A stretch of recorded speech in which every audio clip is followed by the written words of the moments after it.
It's almost become a norm on the internet to dunk on movies like Cats, John Carter of Mars, some DC or Marvel film that did badly at the box office. But what if there were movies that went beyond just bad box office performances? What if I told you that there are movies that caused hospitalizations, third-degree burns, and even killed its director? No, I'm not talking about Rust. The armor was definitely to blame for that. I've talked about that briefly on this video regarding the Twilight Zone. No, what I'm talking about isn't just one bad accident that ruined a film, but a string of bad luck that followed the entirety of a production. Almost as if God didn't want these movies to be made, almost as if they were cursed. Let's start with the first one on this list, a movie that I couldn't believe actually fucking happened.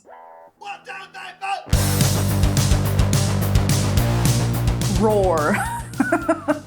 You know what? I'll admit something. I have an ego, you have an ego. Sometimes my ego tells me, of course I can run for 45 minutes. How hard can that be? Then I hop on the treadmill and I realize, oh no, baby. It's gonna take a long time and effort to get there. So I eat my humble pie, but then I think to myself, what kind of ego does it take to tame 140 lions and tigers, put them in a house, and think we can make a movie out of that? Let's unpack that. Roar was an ambitious idea cooked by Noel Marshall, who produced The Exorcist, and his wife, actress Tippi Hedren, who came up with the idea on a trip to Mozambique when they saw a pride of lions inside an abandoned farmhouse. They thought, how insane is this? Lions were just walking in and out of the house, sitting on the porch, sitting in the dining room, and they thought, let's make a movie with big cats as the main stars. Sounds like an innocent idea, but you should know that people don't give out more than 1 or 2 lions that are trained for shooting for a reason. Too many lions and tigers with humans and film crews, and they become harder to control. The couple was not going to let that deter them, no way. They wanted the film to deliver a great message about animal conservation, so instead they decided to secretly raise wild animal cubs on their own, and ended up with over 132 big cats, which included lions, tigers, panthers, cougars, jaguars, leopards, 2 elephants, and a lot of birds. The neighbors were not about to have a literal Jumanji jungle next to them, so the couple had to relocate these animals in a more deserted location in Acton, California. This ranch was also used as a set for the film, and Marshall himself wrote the script. He called it Lions, Lions, and More Lions at first, but because there were now a lot more animals than just lions in their house, he renamed the script to Roar. Housing and feeding these big cats wasn't an easy game, so Marshall found a lot of foreign investors, but even then they had to sell a lot of their own properties, possessions, and borrowed money from their relatives to keep this project and the animals alive. But still, they kept at it for 6 years, raising these animals as household pets. And when it was time for production, finding a cast and crew that were as batshit as them posed a different challenge. No famous actor with half a brain cell wanted to play the lead in Roar, so Marshall took the role upon himself, with both his sons John and Jerry, his wife Tippi Hedren, and their daughter Melanie Griffith as part of the cast. And as production finally began in 1976, so did the injuries. It is estimated that half of the cast and crew went home with some bodily injury, not to mention psychological. Animal bites were a common injury, with the worst suffered by Marshall himself, whose arm was so severely injured that they thought he might lose it. Another lion scalped the cinematographer Jan de Bont so badly that he needed 220 stitches. Melanie Griffith, who also became a well-known actress in later years, was mauled on her face and head and almost lost an eye because of it. His son John was bitten on the head by a lion for 25 minutes and needed 56 stitches. The assistant director, Doron Cowper, was attacked so badly by a lion that he ended up losing an ear because he was mauled at his head, chest, throat, and thigh. Tippi Hedren was also bitten on the neck by a lion, but her more serious injury came from an elephant, who pulled her by the leg and flung her to the ground, fracturing her ankle. The same elephant also broke a trainer's shoulder by knocking him against a tree. Both Marshall and Hedren suffered gangrene and blood poisoning as a result of working on that set, and the recovery time for all these people further delayed the production. Almost all of the crew members came to their senses and left the production, with only a few left behind. I'm surprised it took them that long, to be honest. But at least they shot a lot of footage, right? Well, this is a Cursed Productions video after all, and it won't be titled so if there wasn't some additional fuckery. On February 1978, there was a heavy flood in that area that destroyed most of the set, the film equipment, stranded 4 crew members, and let 15 animals loose. 3 of these unfortunate animals were shot by the cops. And additionally, there was a feline disease that spread among these poor cats, and most of them died as a result. Despite all of this, 5 years and $17 million later, both Marshall and Hedren finished the film in what should have taken only a few months of production. Then came the box office results. Both Marshall and Hedren were relying on the money to retire all of their animals. The film collected a meager $2 million at the box office, not even enough to pay back their own investments. Critics also didn't like the overall story, which many found confusing and uneven. However, many people could not help but notice the realism that Roar had. It was unlike any film they had ever seen. Some even called it the most expensive home movie ever made. Even some scenes where the actors were injured in real time were kept in the film. So even though it underperformed at the box office, 30 years later, a film company named Draft House re-released it in 2015 and heavily marketed on this realism aspect. It became a one-of-a-kind film that no one would ever have the balls to make again, because regulations around working with big cats in a film were heavily tightened. Thank God. The film couldn't salvage their marriage though, as Marshall and Hedren divorced after the immense strain that Roar brought upon them. Hedren continued to work in animal rescue, where she opened a sanctuary for big cats, and Marshall helped fund this project despite his production company shutting down because of Roar's failure. Thankfully, they both abandoned the idea of ever working with lions on screen again.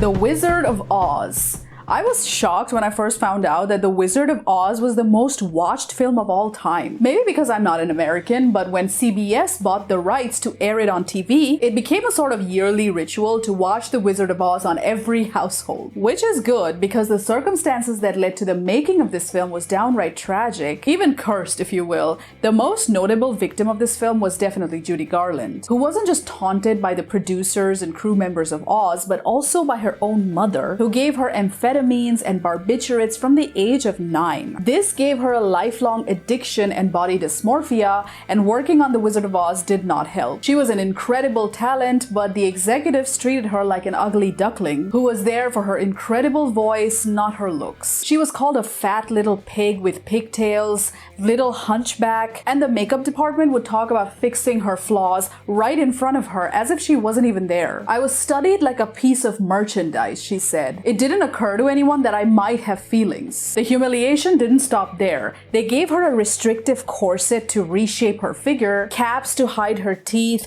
rubber discs in her nose to make it more appealing, and put her on a diet of soup, coffee, and cigarettes so she can lose more weight. Not to mention more drugs to suppress her appetite, which ended up giving her paranoia and insomnia and uncontrollable fits of laughter. On one scene, she couldn't stop laughing at an actor named Burt Laher who played the Cowardly Lion, and the director Victor Fleming took her backstage and slapped her across the face, an act he later regretted. Aw, he felt bad about it.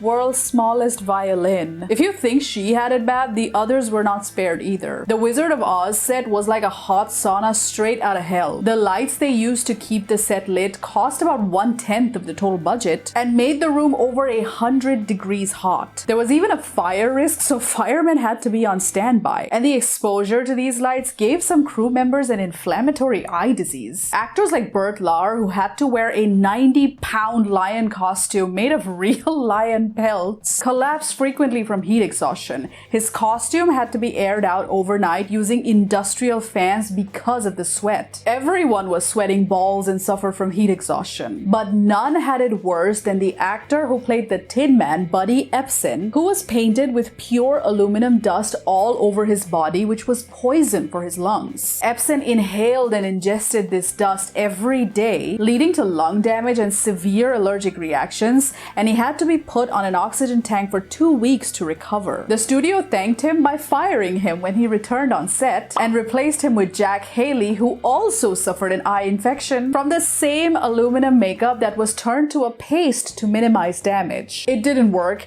and Buddy Epson actually had lifelong breathing problems as a result of this makeup. It came out later that all of the makeup was toxic. The Scarecrow, Tin Man, Wicked Witch, and the Cowardly Lion, who were told to only drink through straws so they don't ingest this stuff. In a strange coincidence, both actors who played the Wicked Witch also suffered a similar fate like the Tin Man. Margaret Hamilton, who plays the Wicked Witch, was set to film a scene where she disappears into Munchkinland in a burst of flames. She was supposed to be lowered quickly, but they didn't do it quickly enough and her face and hands caught fire, leading to third-degree burns. 3 months after she came out of the hospital, she was asked again to do this scene and she straight up refused. I mean, who wouldn't? So they hired another actress, Betty Denko, to do the scene, and again there was a fire-related injury. This time the smoke mechanism malfunctioned, causing the pipe under her legs to explode, and she required a hysterectomy to fix the damage. Did I forget to mention the snow?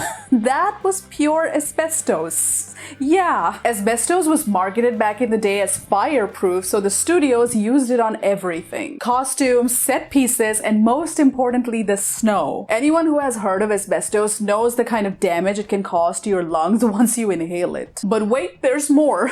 2 flying monkeys played by acrobats were hospitalized when their wires snapped under the strain of their heavy costumes. The choreographer fell through a trap door once on top of another woman while explaining how to use it. Jack Haley nearly crushed his windpipe after tripping over his own costume, and someone stepped on Judy's dog Terry, who plays Toto, breaking his paw, and production had to replace him with another dog. Things got so bad that MGM closed the set to visitors to prevent any more bad press. Post-production brought along more challenges, like trying to perfect a tornado with limited means, re-recording dialogue, and perfecting the music with the wind machine. But the biggest blow was at the box office, where the film grossed only $3 million at a combined production and marketing budget of $3.2 million. It was a colossal flop. Even though it was nominated for Best Picture at the Academy Awards, all the glory went to Gone with the Wind that year. Oz became a forgotten, obscure musical until decades later, when CBS brought it to people's television sets.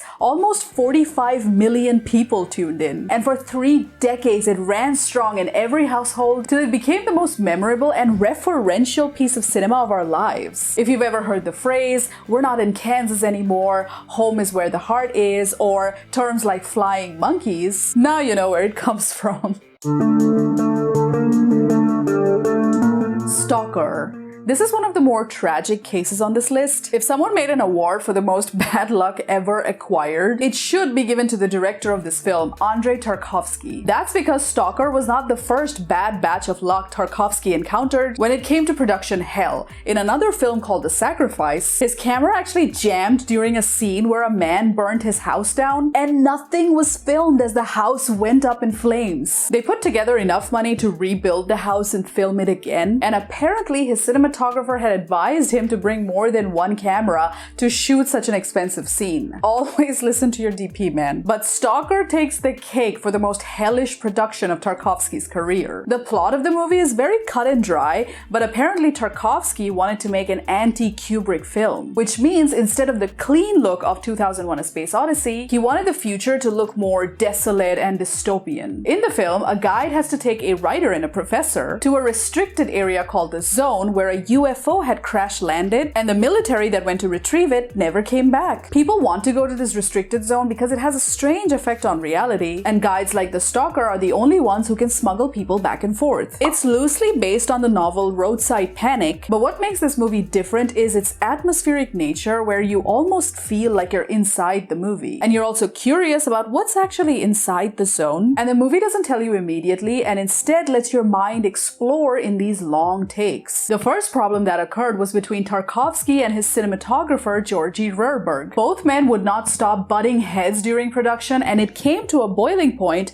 when, to the horror of everyone, they realized that the footage that they had shot of almost the entire film came back dark and greenish in color, and everything was blurry. They were shooting with a film stock called Kodak 5247, which was actually very popular in Hollywood at the time, but unlike Hollywood, the Soviet labs did not have the type of technology technology to process this kind of film yet. So this completely eroded relations between Tarkovsky and Rierberg, whom he blamed for this fuck up and even wrote in his published diaries that Rierberg was a terrible cinematographer and that he sucked as a person too.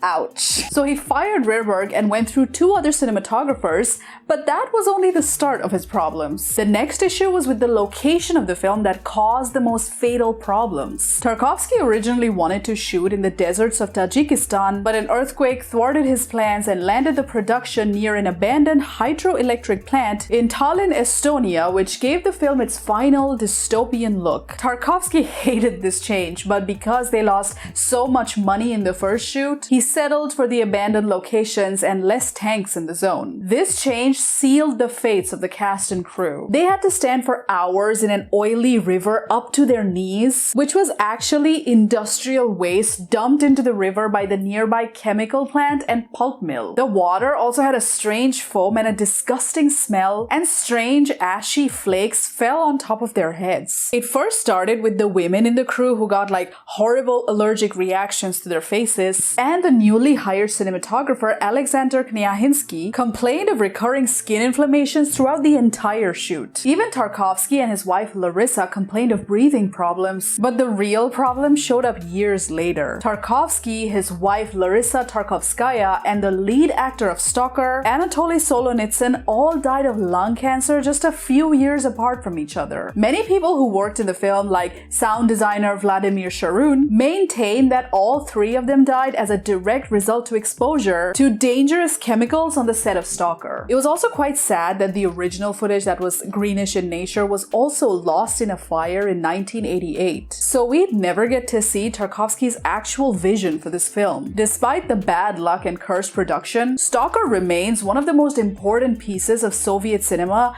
that reached cult status in recent years, landing at number 29 at BFI's 100 greatest films of all time, and has an undisputed 100% score on Rotten Tomatoes, making it a timeless classic. I have more examples of cursed productions like these 3, so if you want me to make a part 2, definitely let me know in the comments, even just with a thumbs up. And of course, you gotta subscribe and hit the bell to get notified with more videos like this one. If you enjoy watching movies, then you can certainly watch with me on Patreon, where I post full-length movie reactions at just $5 a month.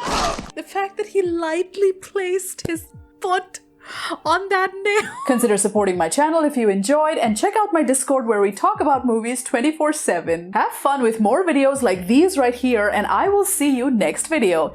Thanks for spending time with me.